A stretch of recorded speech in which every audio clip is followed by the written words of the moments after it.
Bonjour, je suis Anne et je suis organisatrice de voyages respectueux de l'environnement.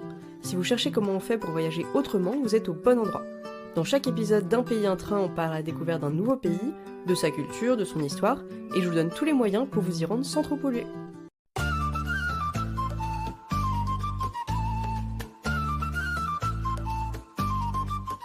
Bonjour et bienvenue dans ce nouvel épisode d'Un pays, un train, qui est un épisode un petit peu spécial aujourd'hui, parce que si je pouvais dire pour les précédents que j'avais visité la Corée ou le Luxembourg vu la taille des pays, là j'ai beau y avoir habité, ce serait vous mentir de vous dire que j'ai visité vraiment tout le Canada.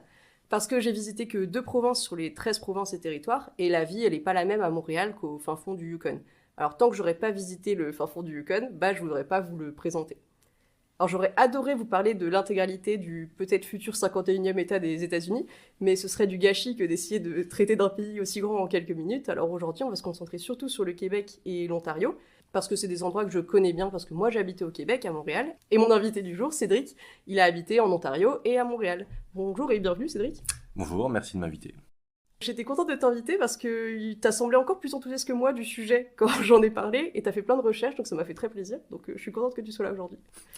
Merci. Écoute, après, c'est vrai que j'ai vécu 2 ans là-bas et les transports, c'était toujours une question épineuse, hein. Surtout quand on n'a pas de voiture. En fait, en Amérique du Nord, c'est un peu comme si on était tout nus, hein. Mes collègues, quand je leur dis j'ai pas de voiture, ils me disent comment ça, c'est pas possible.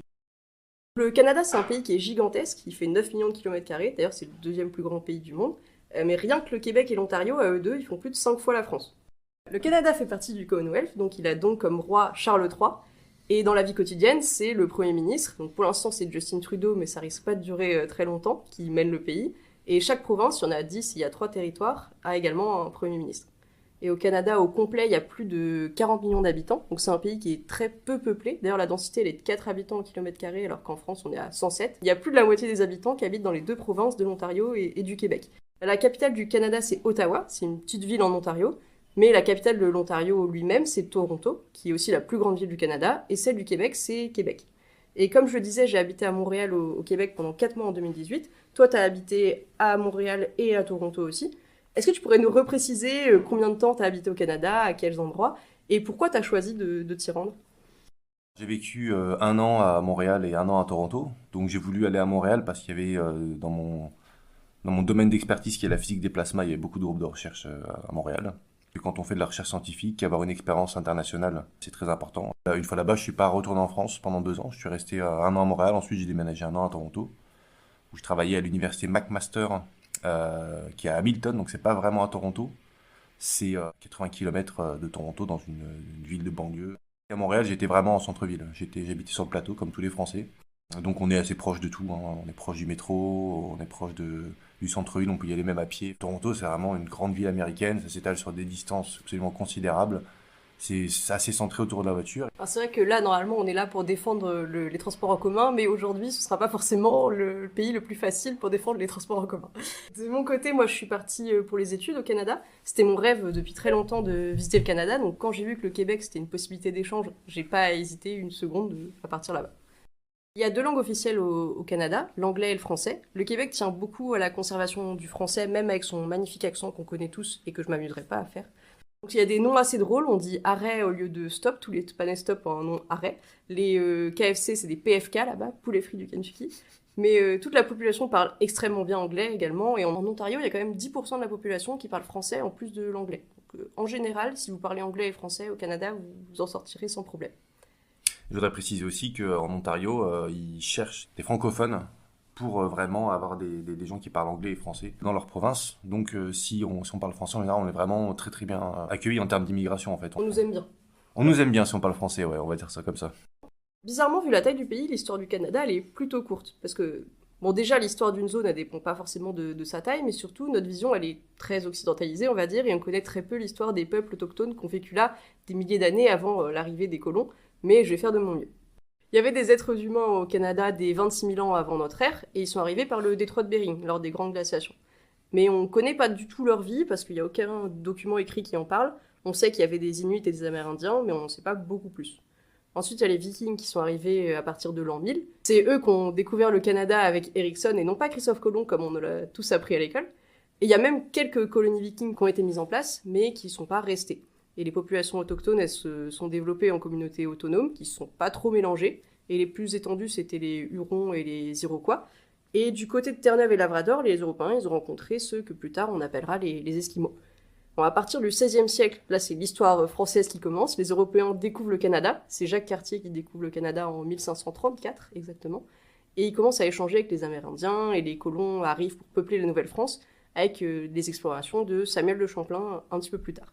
Et d'ailleurs c'est drôle au Québec, moi ça m'a toujours fait beaucoup rire, parce qu'il y a beaucoup d'endroits qui ont été nommés par Cartier et Samuel de Champlain, ils étaient très littéraux dans leur nom, on va dire. Le mont là-bas, il a l'air un petit peu royal, le mont royal. Et puis la baie là-bas, elle est mauvaise, donc ce sera la baie. Donc c'est un peu toujours facile de repérer qui est passé par là avant. Bon, comme partout un petit peu dans le Nouveau Monde, les maladies apportées par les colons déciment les populations locales. Les colons font du commerce de fourrure, avec les autochtones, ils font du commerce. Et à partir du XVIIe siècle, le Canada se développe comme une bonne petite colonie, uniquement du côté du Québec. C'est-à-dire que tout le reste du Canada, c'est une inconnue pour les Européens, on ne sait pas trop ce qui s'y passe à partir de ce moment-là. Au milieu du XVIIIe siècle, la France, elle occupe une grande partie du continent nord-américain, donc jusqu'à la Louisiane actuelle et la Nouvelle-France, elle va même jusqu'aux Rocheuses, donc c'était quand même une grosse partie de l'Amérique. En 1756, il y a la guerre de 7 ans qui commence. Bon là, c'est la première guerre quasi mondiale. C'était de 1756 à 1763, 7 ans du coup. C'était entre l'Angleterre et la Prusse d'un côté, et de l'autre côté, il y avait les Français, les Russes et l'Autriche-Hongrie. Et on s'est battu partout dans le monde, donc c'est pour ça que je dis que c'était un peu la première guerre mondiale. Et les Anglais qui avaient déjà un pied au Canada, au Rupert's Land exactement, ils arrivent à prendre le Québec, et en 1763, c'est fini, le Canada, il devient complètement anglais. C'est de là que vient la devise du Québec. Ça s'appelle « Je me souviens que né sous le lys, je crois sous la rose », et bah c'est ce qui est écrit sur toutes les plaques de voitures au Québec. À ce moment-là, le Canada il devient une part de l'Empire britannique. On va créer 2 provinces. Il y a le Bas-Canada pour tous les francophones et le Haut-Canada pour les autres. C'est au niveau de l'Ontario, du coup. Donc encore une fois, toute cette histoire, elle concerne uniquement l'Est du Canada, parce que le reste, on ne connaît pas trop pour le moment. Au début du 19e, il y a la ruée vers l'or et la découverte de l'Ouest américain. Il y a plein de rébellions jusqu'à ce qu'on crée le Dominion du Canada en 1867 avec les 4 provinces de l'Est. Et après, peu à peu, ils intègrent tous les territoires situés plus à l'Ouest. Et c'est à ce moment-là qu'on crée le chemin de fer canadien-pacifique qui traverse le tout, c'est en 1885. Donc le Québec, il conserve sa langue malgré tout ça. Pendant les guerres mondiales, le Canada, il suit l'Empire britannique, il s'engage et ils obtiennent quasiment leur indépendance en 1931. En 1982, il devient officiellement vraiment indépendant parce qu'il rapatrie sa constitution. Et aujourd'hui, en dehors des menaces de Trump pour en faire le 51e État, tout se passe bien au Canada. Il y a plein de sujets qui restent importants. Il y a l'indépendance du Québec, il y a le lien avec les autochtones, mais ça se passe plutôt bien. On peut ressentir aujourd'hui dans la politique canadienne un peu toujours cette division entre le Québec et le reste du Canada, parce que en fait, j'ai pu voir pendant les dernières élections pour le Premier ministre qu'il y avait un parti au Québec qui s'appelle le Bloc québécois, qui est un parti qui est juste là pour bloquer. J'adore. Il existe juste pour tout bloquer, c'est-à-dire qu'il y a des élections pour être Premier ministre et le Bloc québécois ils disent nous on s'en fiche, on veut pas être Premier ministre, on veut juste défendre les intérêts du Québec et bloquer ce qui nous va pas. On sent que les Québécois sont quand même, c'est un monde à part par rapport au reste du Canada. D'ailleurs en fait quand on prend le train de Montréal à Toronto, on a vraiment l'impression d'aller dans un autre pays. Pour la première fois, même avec toute la bonne volonté du monde, aller au Canada en train c'est impossible. Beaucoup diraient que l'avion c'est la seule solution, mais bon, on n'est pas là pour voir l'avion, on est là pour trouver une autre solution justement. Et il y a une solution qui est finalement plutôt simple, c'est de prendre le bateau. Bon alors les paquebots c'est aussi polluant que l'avion, donc c'est pas une solution, tant qu'à faire prenez l'avion parce que c'est plus rapide. Mais la seule solution écolo aujourd'hui c'est de prendre le voilier. Donc vous avez 2 solutions, soit vous vous arrangez avec des équipages qui tentent la transatlantique, donc il faut compter une douzaine de jours, mais il y a une autre solution, il y a des entreprises qui ont mis en place une traversée, il y a Tote, je sais pas du tout comment on prononce le nom de cette entreprise, mais je crois que c'est Tote, qui vous emmène à qui vous emmène à New York, et il y a Sailcup qui vous emmène à Baltimore ou à Saint-Pierre-et-Miquelon, avec des transatlantiques assez régulières à partir de cette année.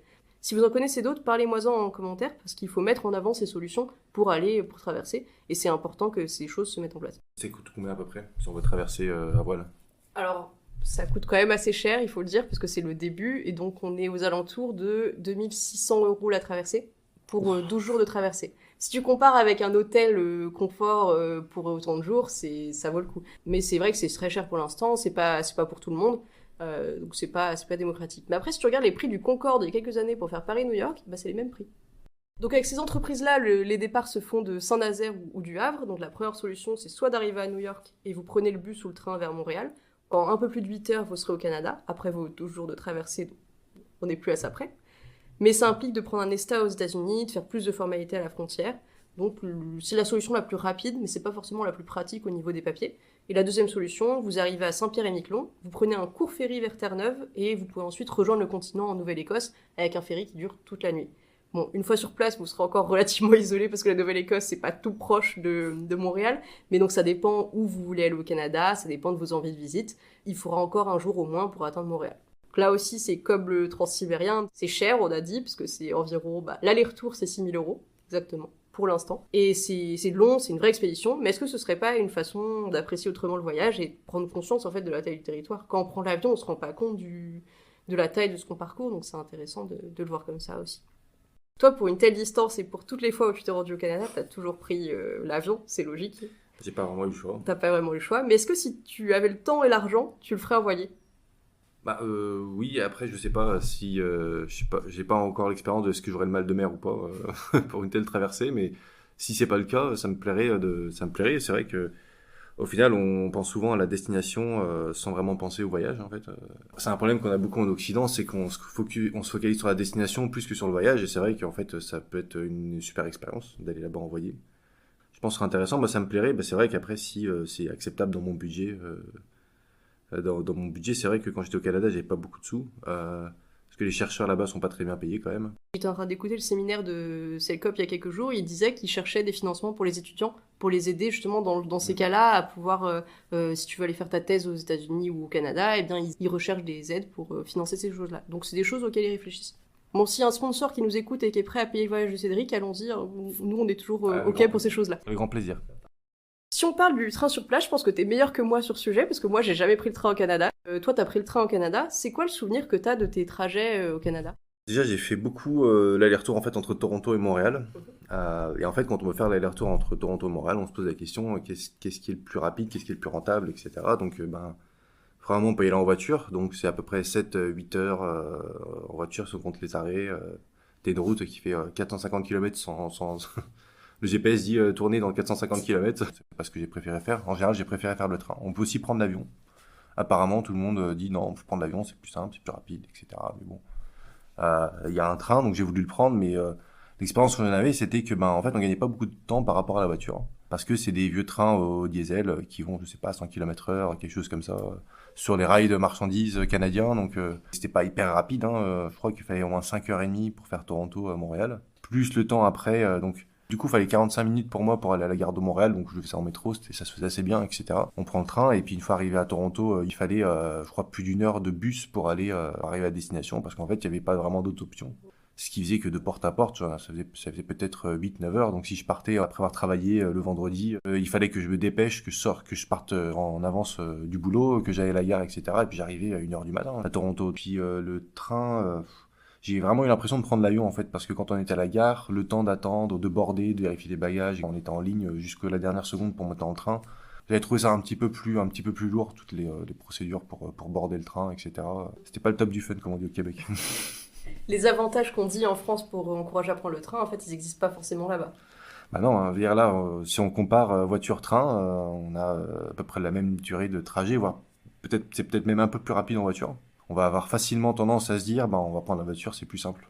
Bon, tu nous l'as bien montré, je crois, mais le réseau ferroviaire, il est un peu catastrophique. Il y a 50 000 km de rails au Canada contre 30 000 en France. Donc, c'est-à-dire que pour un pays qui est beaucoup plus grand, il y a que 20 000 km de rails de différence. Après, il y a un truc qui est très bizarre au Canada, c'est que, en fait, la population est ultra concentrée sur la frontière américaine. Et en Ontario, en fait, on a une banane qui fait 600 km de long, où on a la moitié de la population canadienne. Dedans, ouais. Donc le paradoxe, c'est qu'on a un pays qui est très grand, mais au final, les distances sur les zones habitées sont pas énormément plus grandes qu'en Europe, en fait. Ce que je veux dire, c'est que le côté vraiment gigantesque du Canada, on le ressent pas tant que ça au quotidien là-bas. Mais les structures, en tout cas, sont vraiment sous-développées, ça c'est une certitude. Il y a 129 km de rails qui sont électrifiés sur tout le pays, donc sur 50 000 km de rails. Donc c'est quand même, oui, principalement des trains en diesel, c'est un peu catastrophique. On ne profite même pas de l'électricité toute propre du Québec. C'est dommage parce qu'ils ont l'électricité faite par les barrages. Donc l'électricité, elle est super propre. D'ailleurs, je crois qu'en Ontario, c'est principalement le nucléaire aussi. Alors en Ontario, on a pas mal de nucléaire. Il y a aussi de l'hydro et du renouvelable. Et un peu de gaz. Donc l'énergie est un tout petit peu moins propre qu'au Québec, mais elle est quand même très très propre par rapport à beaucoup d'autres pays dans le monde. Pour les trains, il y a des contraintes. Il y a par exemple la neige quand même. On ne va pas dire que c'est un pays où il fait très beau toute l'année. Mais c'est pas la seule explication sur cette absence de train, parce qu'en Russie, il y a des trains, donc ils ont pas trop de problèmes, ils roulent, donc c'est pas la seule explication. Par contre, le réseau, il est très bien développé pour le fret, contrairement à la France. En fait, c'est tout l'inverse de la France. Il y a 3 liaisons internationales, donc elles sont toutes vers les États-Unis avec l'Amtrak. Il y a Montréal-New York, Toronto-New York et Vancouver-Portland. Le réseau, il date de 1836, donc il a commencé assez tôt, et historiquement, on a construit partout, de façon hyper anarchique. C'était un très très grand réseau à l'époque, c'est pas du tout ce qu'on peut voir aujourd'hui, mais il y a eu plein de faillites. Et après la Seconde Guerre mondiale, le marché il s'est totalement détourné vers l'aérien. Ils ont fait un choix, en fait, ils se sont dit, nous, on va se développer sur l'aérien. C'est compréhensible vu la dimension du pays, mais voilà. Il y a encore des liaisons importantes au Canada, mais il n'y a que 121 gares sur l'entièreté du Canada, réparties sur 7 lignes. Quand on compare à la France, c'est quand même rien du tout. Il y a des liaisons entre Toronto, Montréal, Vancouver, mais les vitesses, comme tu disais, elles dépassent rarement les 150 km/h, donc c'est pas du tout des TGV. Comme tu le disais, il faut 5h30 pour aller de Montréal à Toronto, 540 km, alors que pour un Paris-Marseille de 750 km, il faut 3 heures, donc ça montre à quel point on pourrait faire mieux. Et d'ailleurs, il y a 30 vols entre Montréal et Toronto chaque jour, c'est 1h30 de vol, et en ajoutant les temps de trajet vers les aéroports, les passages des contrôles, c'est 3 heures de transport. Donc avec une LGV, une ligne à grande vitesse, ça deviendrait beaucoup plus avantageux de prendre le train. Donc si on mettait en place une LGV sur ce trajet, ce qui est prévu d'ailleurs, ça a été voté, ça pourrait vraiment être une super opportunité, mais pour l'instant, jusqu'à présent, ça n'a pas forcément été la priorité du gouvernement, et là, on espère que la LGV qui a été votée pourrait permettre d'améliorer en fait la situation. D'ailleurs, il est prévu que de mémoire, il est prévu que cette ligne grande vitesse, ça passe à Toronto, ça va jusqu'à Montréal, en passant par Ottawa, et ensuite ça va jusqu'à Québec. Donc, on a vraiment des très grosses agglomérations de cet axe qui sont toutes desservies par cette ligne grande vitesse. Je pense que pour n'importe qui habiterait là-bas, si c'est la façon la plus efficace et la plus rapide de voyager, en fait, la question se pose même pas. Donc je pense qu'il y a vraiment des belles perspectives pour le Canada si cette ligne à grande vitesse voit le jour et si les transports en commun se développent comme ils sont en train de se développer. Je pense que ce serait beaucoup plus facile de commiter de façon écolo au Canada dans le futur. Bon, la voiture et l'avion, ils restent rois pour le moment quand même. On parle d'avenir, mais pour l'instant, ça reste compliqué aujourd'hui pour le moment. Pour aller de ville en ville, il y a les bus qui marchent quand même plutôt correctement, mais en dehors, les bus permettent pas d'aller partout, surtout dans les parcs nationaux, parfois c'est compliqué de les atteindre. La solution la plus écolo aujourd'hui, quand on est réaliste, ça reste de faire du covoiturage. Par exemple, moi, j'ai toujours été dans les parcs nationaux en voiture. J'ai utilisé Turo, pas mal d'ailleurs, qui est une appli de location de voiture entre particuliers, qui est assez... alors, c'est pas sponsorisé, hein, mais c'est assez pratique de l'utiliser parce que ça permet d'utiliser des voitures qui sont au garage. Plutôt que de louer des voitures qui sont dans des flottes, qui sont renouvelées souvent, donc c'est du gaspillage, on va dire un petit peu. C'est un petit peu plus pratique. Donc c'est important d'être à plusieurs dans la voiture parce que c'est une manière de réduire son empreinte carbone de façon réaliste parce que je sais que tous les gens ne feront pas l'effort en fait de prendre les trains qui sont super lents et de prendre les bus qui nous emmènent pas partout. Bon, toi tu t'as déjà un petit peu répondu, mais est-ce que sur place t'as surtout utilisé la voiture, le train, le bus? C'est quoi ce que t'as principalement utilisé en général? Alors quand j'habitais à Montréal, j'utilisais principalement le métro. Le métro est vraiment très bien à Montréal. En plus, les stations sont connectées entre elles avec un réseau souterrain pour l'hiver qui est assez rude en fait, donc on peut aller je crois de station en station à pied. Donc j'utilisais principalement ça, plus la marche, donc des fois j'avais besoin de marcher un quart d'heure, 20 minutes. Bah, c'est vrai qu'en fait Montréal c'est aussi assez grand en termes de surface, donc quand on sort de l'arrêt métro, on va facilement marcher 20 minutes si on veut aller atteindre une destination.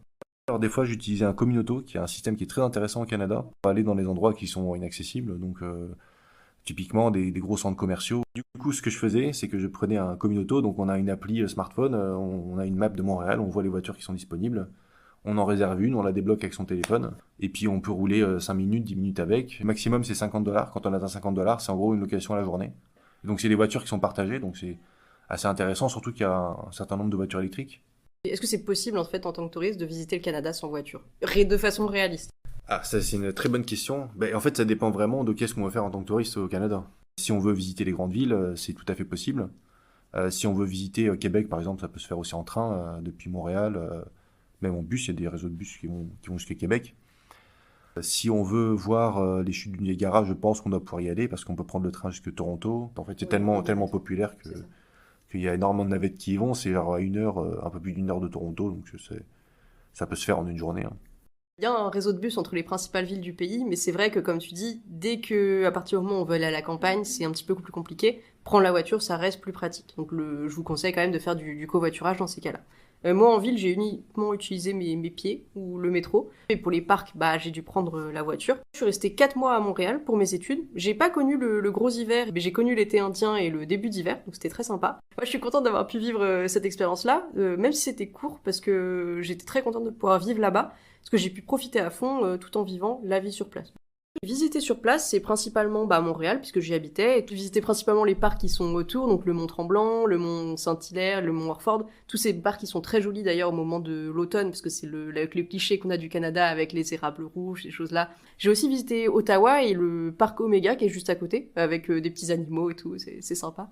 J'ai aussi fait le tour du lac Ontario au complet, parce que je me suis dit pourquoi pas, c'est fun de faire tout le tour du lac Ontario. Sur le tour, vous pouvez voir les 1000 îles qui sont assez sympas, c'est un réseau d'îles qui est situé entre la frontière du Canada et les États-Unis. Il y a la ville de Kingston, Toronto et ces îles qui sont très sympas d'ailleurs, que je recommande pas mal. Les chutes du Niagara et le retour par l'autre côté pour voir justement l'embouchure du Saint-Laurent. J'ai aussi visité Québec, la ville historique de Québec qui est l'une des plus vieilles d'Amérique du Nord. Juste à côté de Québec, vous avez le parc de la Jacques-Cartier qui est très sympa, très joli en hiver avec toute la neige un petit peu partout. Et après, si vous remontez un peu plus, il y a toute la rive du Saint-Laurent, tous les petits villages jusqu'à Tadoussac. Moi, j'ai un souvenir incroyable des tartes aux bleuets et les tartes aux pacanes. Alors les bleuets, c'est les myrtilles et les pacanes, c'est les noix de pécan. Sur le bord de la route avec une petite mamie qui sert les tartes, c'est très bon, c'est sympa. Et après, vous pouvez remonter jusqu'à Tadoussac où il y a l'observation des baleines. Ça aussi, c'est vraiment un truc à faire au Québec. Et après, vous pouvez continuer sur le fjord du Saguenay, donc un énorme fjord très très incroyable à voir aussi. Vous avez vraiment l'idée de l'immensité canadienne.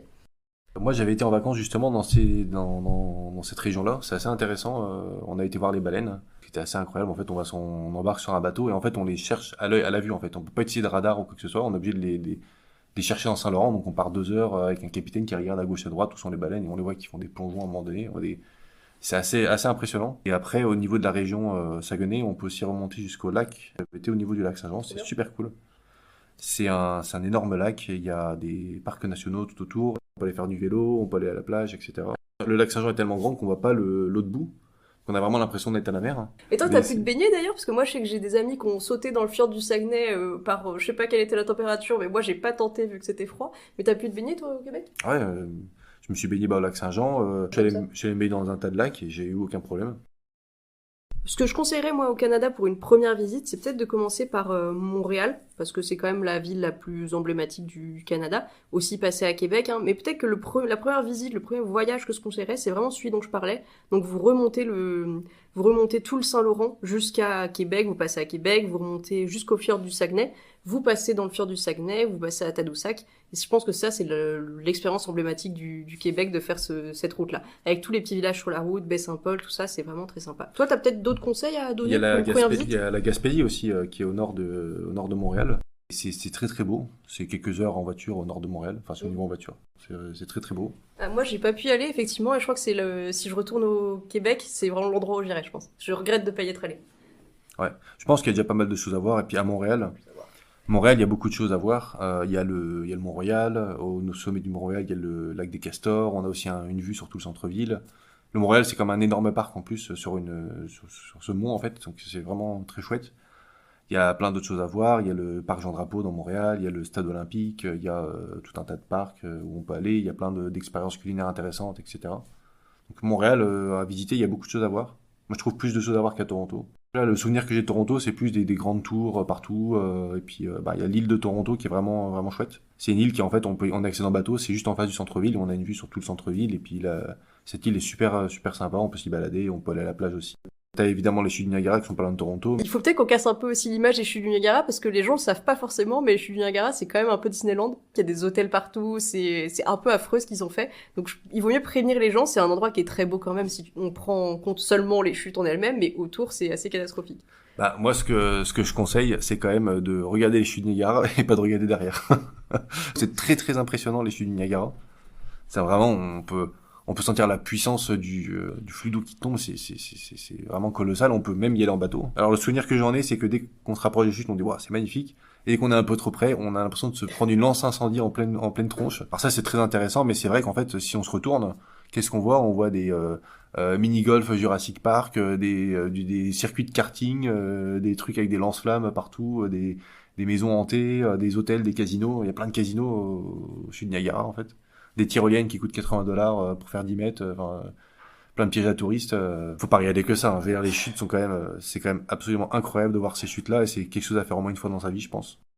Faut aussi se dire qu'on est juste à côté de la frontière des États-Unis et on a l'impression que les États-Unis débordent. C'est vraiment le côté américain. C'est le sentiment que j'ai eu, ouais, c'est que bah tiens, on est un peu trop près des États-Unis. Bon, il y a des bus entre toutes ces villes, comme je disais. Bon, à cause de l'immensité du Canada, faut savoir prendre son temps. C'est juste le conseil que je donnerais. C'est un peu dur de dire les endroits que j'ai préférés au Canada en si peu de temps qu'on a pour l'émission là aujourd'hui. Les choses que j'ai préférées, peut-être, c'est Montréal, je pense, parce que j'y ai passé beaucoup de temps, la gentillesse des gens, les gens qui étaient vraiment très gentils par rapport à d'autres endroits, je trouve. Ce que j'ai beaucoup aimé aussi à Montréal même, c'est le marché Jean Talon.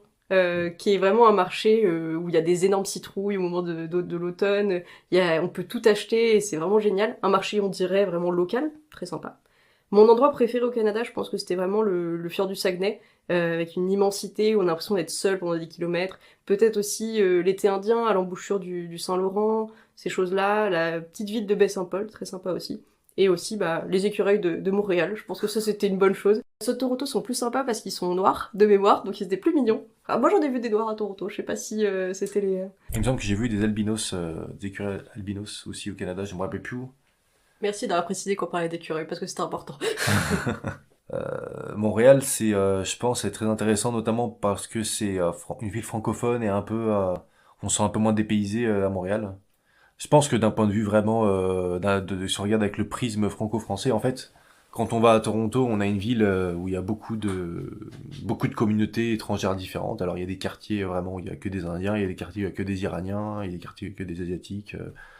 Les gens vivent très en communauté et c'est assez cosmopolite. Alors qu'à Montréal, on a vraiment un mélange avec des Québécois et des Français. Alors il y a aussi beaucoup d'étrangers à Montréal, c'est assez international comme ville, mais il y a énormément de Français qui y vivent. On a peut-être plus d'affinité avec les Québécois parce qu'on a plus de points communs, on parle la même langue, etc. Même s'ils ont une culture qui est quand même très différente de la nôtre. Et je pense que pour des Français, c'est vraiment très très chouette d'aller à Montréal. Pour moi, je trouve que c'est vraiment la ville la plus agréable où j'ai vécu. Et puis, on se sent très en sécurité à Montréal. Je veux dire, on peut rentrer tout seul en pleine nuit, il y a aucun problème, personne va nous embêter. On peut s'habiller comme on veut, on n'est pas jugé. On jouit d'une certaine liberté. On se sent bien. Il y a aussi la plus grosse communauté homosexuelle d'Amérique du Nord à Montréal. C'est quand même un sanctuaire d'ouverture et de respect. Les gens vont pas se sentir jugés, ils vont pouvoir se sentir comme chez eux, etc. Donc, d'un point de vue global, Montréal, on s'y sent vraiment très bien, quoi. C'est quoi ton endroit préféré au Canada où t'aimerais retourner, tu te dis j'aimerais beaucoup retourner là-bas? Bah, c'est sûr que j'aimerais retourner à Montréal, pas à Toronto, pour être honnête. Ça m'intéresse pas de retourner là-bas. Mais il y avait un parc en Ontario, au nord de Toronto, que j'avais beaucoup aimé, qui s'appelait le parc Algonquin, je sais pas comment on prononce. On avait fait du camping, c'était assez sympa. Il y a beaucoup d'ours, faut faire attention. Personnellement, je préférais avoir la prochaine fois que j'y vais, je préfère avoir un spray à ours juste au cas où, mais le parc est vraiment très très beau, c'est vraiment magnifique. Mon rêve, si je retourne au Canada, alors si on parle au Canada global, ce serait Banff, je pense. Et aussi faire le train qui s'appelle le Canadien, qui est le train Canada Est, Canada Ouest. Il traverse le Canada en 5 jours, donc ça coûte très cher, je crois, les billets. Donc. Pour la partie Ontario-Québec, ce serait d'aller en Gaspésie dont tu parlais. Moi, j'avais pas pu y aller, donc ce serait cool de pouvoir y aller. Et aussi de pousser jusqu'au lac Saint-Jean, dont on a déjà parlé, à la saison des bleuets, ces grosses myrtilles, parce qu'apparemment, c'est très sympa cette saison-là. Si je peux recommander quelque chose, ce serait vraiment de voyager au Canada en automne. Parce que t'en as parlé précédemment, mais l'automne c'est absolument magnifique au Canada. Il y a une période de, je sais pas, peut-être 3 semaines. Ça dure plus longtemps qu'en France, la période où on a vraiment des couleurs d'automne magnifiques. Alors c'est autant en Ontario qu'au Québec. Mais je me rappelle qu'il y a une période où j'étais au Québec, où j'ai fait le trajet pour aller entre Montréal et Québec City. Tout le trajet, on avait des arbres qui étaient rouge, feu, orange, jaune, etc. On a l'impression de voir une mer de feu tellement les couleurs étaient vives et belles sur toute la route pour aller au Québec. Et c'est juste magnifique en fait. C'est très différent de l'automne qu'on a en Europe. Je trouve que les saisons sont vraiment très marquées au Canada et ça c'est vraiment agréable. Alors petit conseil, ouais, l'automne c'est vraiment la bonne période pour voyager. Il fait pas trop chaud, pas trop froid aussi. C'est pas mal. Ce que j'avais comme cliché avant d'aller au Canada, c'était que les gens étaient gentils. Ça, c'est vraiment un cliché qui est vrai, en fait. Les gens sont vraiment gentils, ils demandent comment ça va, tout ça. Et aussi l'immensité du Canada, et ça aussi, c'était vrai aussi. Et toi, c'était quoi tes clichés avant d'y aller? Est-ce que t'as gardé tes clichés une fois que t'as vécu au Canada? Le cliché que j'avais, c'était de voir des Canadiens dire Calice d'Hostis Tabernacle dans ma harde, des trucs comme ça. Et en fait, ouais, ils le disent vraiment. C'est vrai qu'il y a aussi le côté bisounours, qui est un cliché que j'avais sur les Canadiens et qui s'est assez confirmé. Et puis un autre cliché, c'est que tout le monde mange du sirop d'érable et de la poutine. Et c'est vrai qu'on a on peut manger de la poutine partout. Il y a même le restaurant La Banquise à Montréal où on Ah a... oui, la banquise ouvert 24/24, Ouais. franchement, c'est le meilleur restaurant de poutine. Moi qui aime pas trop ça, là-bas, je les mange. Et ouais, il y a, je crois, 20 poutines différentes. Elles sont très bonnes et on peut y aller vraiment 5 heures du matin, un dimanche soir ou un lundi, je sais pas. Et c'est toujours ouvert, on peut toujours manger de la poutine. Mais ouais, déjà, c'est vrai que la poutine, ben, il y a beaucoup d'endroits où en fait, c'est de la poutine qu'on mange parce qu'au Canada, il y a apparemment d'autres spécialités gastronomiques. Il y a peut-être des gens qui savent pas ce que c'est la poutine. C'est des frites qui sont molles en fait parce qu'on met de la sauce brune dessus, donc ça amollit les frites et par-dessus on met du fromage qui fait chouic chouic. Et donc voilà, c'est ça la poutine. Et puis le sirop d'érable, en fait, c'est vrai que partout où on va dans les trucs de touristes, on vend que des produits à base de sirop d'érable, c'est-à-dire du beurre de sirop d'érable, du sirop d'érable à boire à la bouteille limite. Enfin, il y a même des endroits où en hiver ils mettent du sirop d'érable sur de la neige. Oui, c'est vrai, la tire d'érable. Ouais, et je sais pas comment ils font ça, ils en versent sur de la neige et ça se solidifie et Et après après tu tournes, c'est ça, et tu tournes sur un bâton et tu manges et puis voilà. Ça doit être bon, hein. Moi j'ai C'est jamais bon, fait, mais mais... t'en manges un, t'en manges pas deux. Hein. Voilà, c'est vrai qu'il y a beaucoup de sirop d'érable partout, il y a beaucoup de poutine partout, ça c'est un cliché confirmé. Il y avait des accents qui sont plus étranges que l'accent qu'on connaît de Montréal. L'accent qu'on connaît en France, en fait, c'est l'accent de Montréal, qui est pas très marqué, parce qu'il y a l'accent de Gaspésie, où on comprend rien. J'ai eu un prof qui venait de Gaspésie, les cours, au début, c'était compliqué de comprendre ce qui se passait. Hein.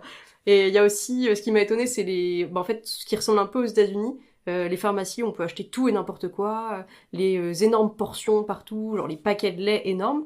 Un autre truc qui m'a étonné, c'est que les lardons n'existent pas. Moi, je les ai cherchés pendant pas mal de temps. Donc c'était un petit peu étonnant. Les fromages coûtent super cher, évidemment. Et il y a aussi un truc qui m'a étonné que je connaissais pas sur le Canada, c'est que les bières de microbrasserie, c'est très répandu et c'est très bon. Donc c'était assez sympa d'avoir ça. C'est vrai qu'il y a beaucoup de produits qui sont importés de France, mais il y a eu une tendance un peu qui est aussi de développer des produits locaux avec des gens qui ont émigré au Canada. Donc tu parlais des microbrasseries, c'est vrai qu'il y a pas mal de Belges en fait qui sont venus pour brasser des bières à la belge, genre des blondes triples qui sont vraiment maintenant des bières locales québécoises. Et il y a vraiment un essor de produits locaux. Alors, il y a un développement qui est vraiment très intéressant. Voilà. Je pense que les Canadiens, notamment les Québécois, profitent vraiment de l'immigration pour développer des saveurs locales. C'est une belle façon de récupérer les connaissances des gens de partout. Ouais. La question qu'on peut se poser aussi, c'est est-ce que nous on retournera au Canada? Bon, moi j'en rêve, hein. Si j'y retourne, c'est pour faire le train Canada Est, Canada Ouest. Et pourquoi pas y retourner en voilier du coup, ce serait génial. Bon, j'ai pas forcément le budget maintenant, mais j'aimerais bien y retourner un jour comme ça. Mais après, je sais pas si j'apprécierais autant en tant que touriste qu'en tant que personne qui y a habité. Est-ce que toi, par exemple, t'as envie d'y retourner Ah, moi, j'ai très envie d'y retourner. En plus, j'ai des amis qui sont toujours à Montréal. Je pense que j'apprécierais plus en tant que touriste en tant que citoyen parce qu'en fait, j'ai tellement galéré au Canada avec les problèmes de permis de travail, de résidence permanente. C'était un enfer pour trouver du travail, faut le dire quand même. En plus, il faut passer des tests de français pour prouver qu'on parle bien français alors qu'on est francophone. Donc, je pense que ce serait plus cool d'y retourner en tant que touriste. D'accord.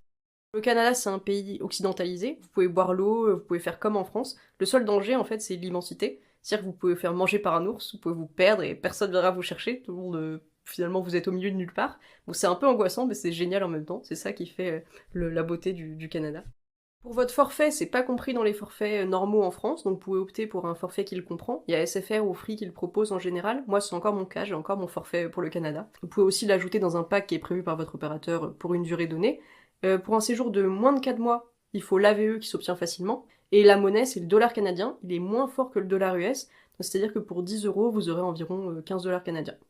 La période pour y aller, tout dépend en fait de ce que vous voulez et où vous allez. En hiver, il fait très froid. En été, il fait très très chaud. Donc ce qui est intéressant de la période dont tu parlais, l'été indien, un peu en septembre-octobre, le début de l'automne, la fin de l'été, qui est une période très sympa.